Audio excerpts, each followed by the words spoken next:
I didn't expect one night to change everything.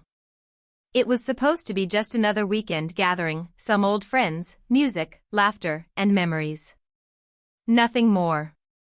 But sometimes, life doesn't ask for permission before turning things upside down. I never thought letting her stay over after the party would leave me restless, staring at the ceiling night after night, burdened by something heavier than I ever imagined, guilt. Her name is Jenna. We've known each other since college, though we were never close back then. Life just kept us in the same circles, and somehow, we always ended up crossing paths at mutual friends' events. She was the kind of person who made everyone feel like they mattered, kind, smart, always laughing just a little louder than the rest. That night, she arrived a bit late, wearing that same carefree smile, like nothing in the world could touch her. I wish I had known how wrong I was. The party itself wasn't wild or anything. Just a cozy get-together at my apartment.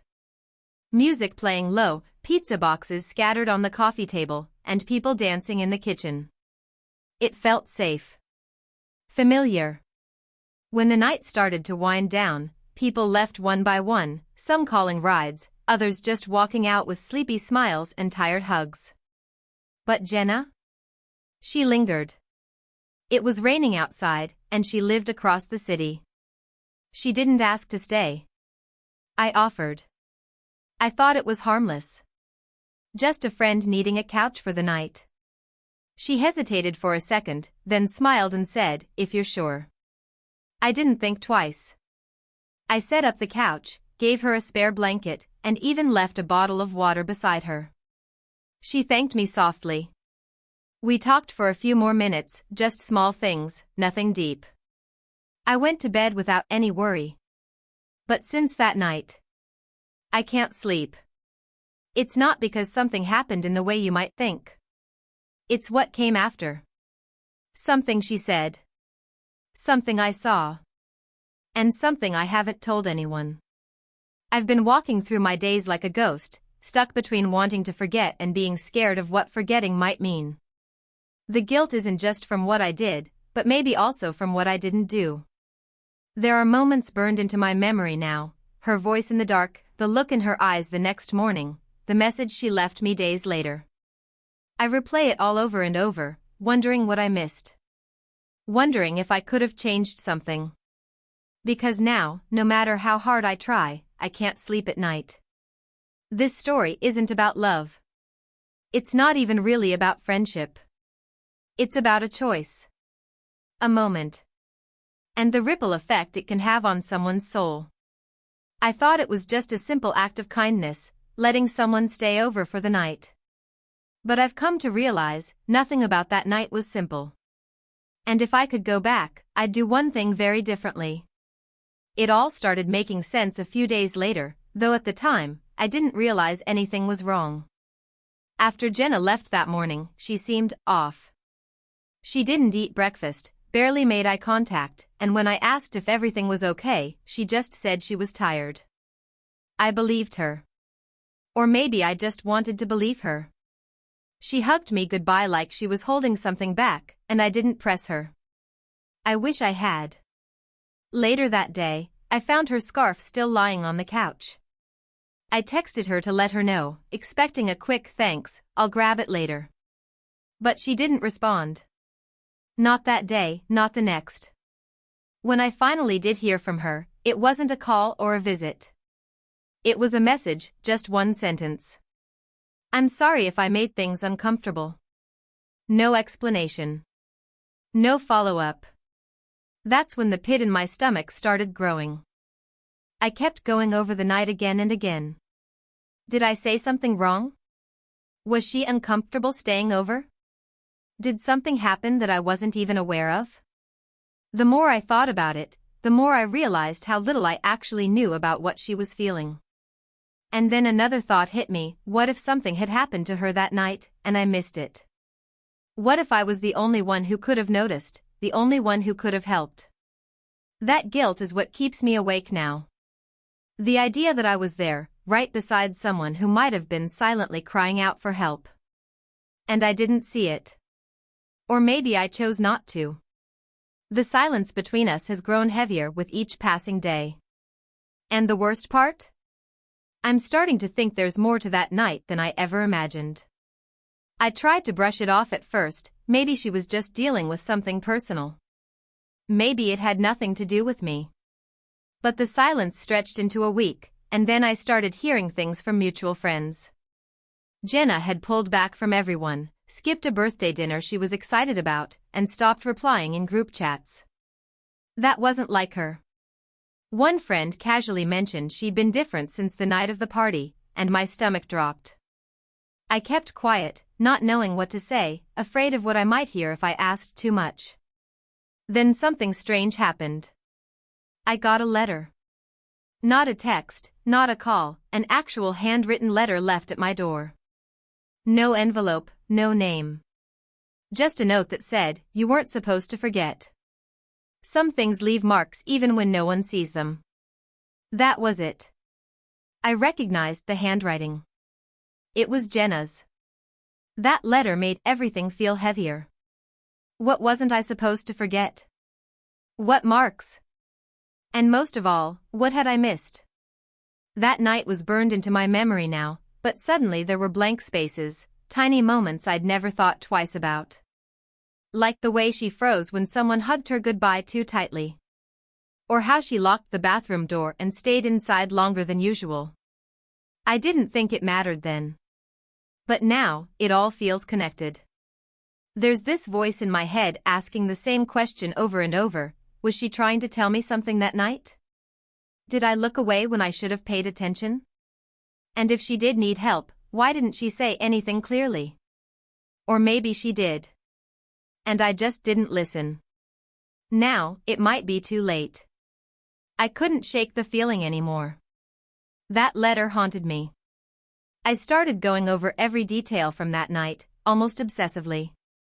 The playlist that was on, who was sitting where, even what time the rain started. I scrolled through photos people had taken at the party, hoping to find something, anything, that would give me a clue. One picture caught my attention. Jenna was in the background, sitting alone on the edge of the couch, looking straight at the camera. But it wasn't her usual smile. It was like she was trapped in her own head. I reached out again. Texted her. Called. Nothing. I even drove past her apartment one evening, hoping I might see her lights on. They weren't. It was like she'd disappeared. And that silence was louder than anything I'd ever known. That's when I started blaming myself for real. Maybe I missed signs no one else did. Maybe she trusted me enough to stay that night, and I completely failed her. Then, a week later, I got a message from an unknown number. No name. Just one line: "Do you want to know the truth?" My heart dropped. I replied immediately, asking who it was, but there was no response. That question stayed on my screen like it was staring back at me. I didn't know whether to be scared or relieved. The next day, an old friend, Derek, called me out of nowhere.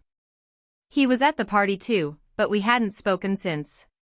His voice was shaky. He said he needed to talk. In person. Said it was about that night.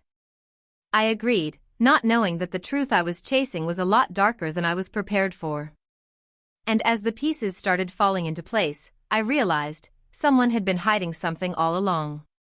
Maybe even more than one person.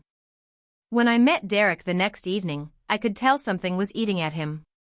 He looked exhausted, eyes sunken like he hadn't slept properly in days. We met at a quiet cafe far from the usual spots, like he didn't want anyone recognizing us.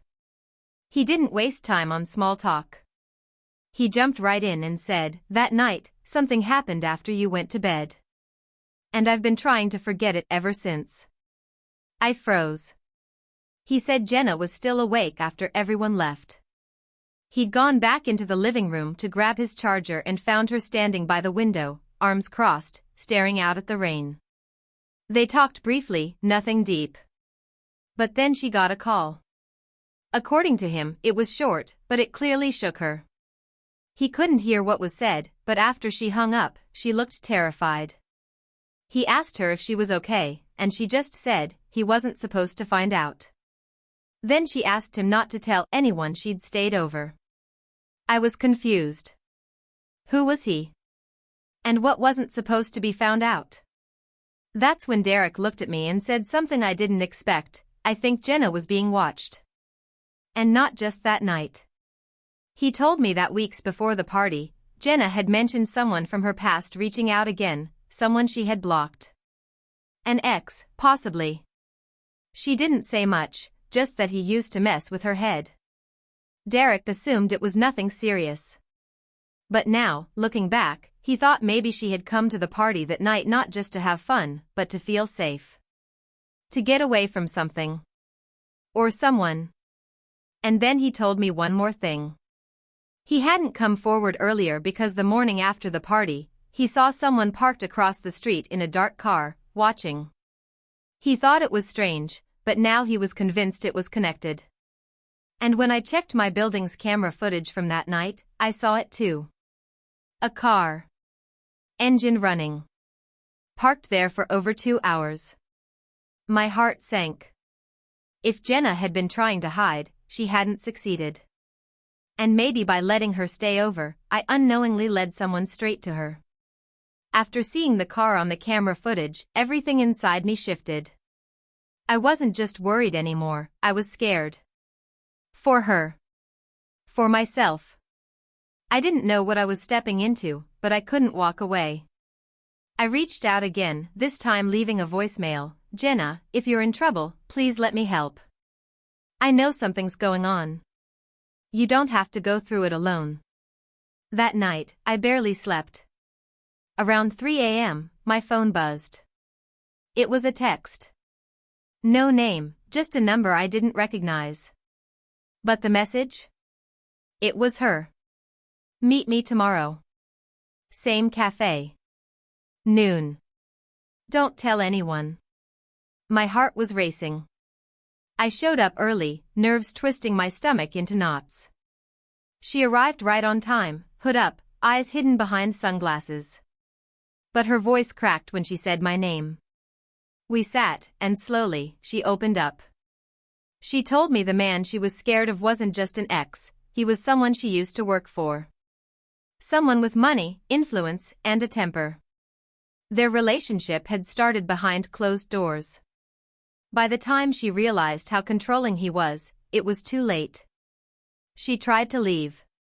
He didn't take it well. She thought he had stopped following her. That night at my place, she'd received a call from an unknown number, his voice. He said he knew where she was. That she had left a trail. That's why she panicked. That's why she pulled away from everyone. I felt sick. I asked why she didn't come to me sooner. She looked down and whispered, because I knew the moment you offered me that couch, you were kind. And kind people always get hurt first. I promised her I'd help. We went to the police with what she knew. Derek backed us up. It wasn't easy, but they opened an investigation. Weeks later, she finally moved, quietly, safely, no social media, no goodbyes. She just disappeared into a new beginning. But the twist? A few days after she left, I got another note on my door. Same handwriting as before. But this time, it wasn't from Jenna. It said, you should have kept your door shut that night. And that's when I realized, someone else had been watching too. That last note changed everything for me. It confirmed what I had tried to ignore, that there was more to this story than just Jenna's past. Someone else had been involved, someone who had seen everything unfold and decided to stay in the shadows. I reported the note to the police, and they said they'd keep an eye on the building, but the truth was, I didn't feel safe in my own space anymore. Every sound at night, every unfamiliar car outside, every knock at the door, it all made my heart jump. I had never experienced anxiety like that before. In time, though, things began to calm down. Jenna reached out once, through a secure app, no location, no number. Just a short message saying she was okay. Safe. Healing. That she was grateful I didn't turn away when things got hard. I didn't reply. I wanted to, but somehow, I felt like it was better to let her go quietly, knowing she was starting over without having to look over her shoulder every day. Derek and I talked a few more times. He admitted that guilt had been eating him alive too. We both carried the weight of not seeing the full picture soon enough. But maybe we were meant to learn something through it. Maybe some stories don't tie up neatly, they just leave you with lessons you didn't ask for. Now, months later, I still think about that night. About how a simple choice, to let someone stay over after a party, became a turning point. A real, emotional guilt story that taught me how thin the line is between helping and getting caught in something much deeper. I no longer leave my door unlocked. I trust my instincts more. And I've learned that silence doesn't always mean peace, sometimes, it's a scream you can't hear. So when people ask me why I look tired all the time, I just smile and say, long nights. But deep down, I know the truth. That one night still lingers in my mind, echoing in ways I never expected. She stayed over after the party, and now, even after everything is over, I still can't sleep at night. 45.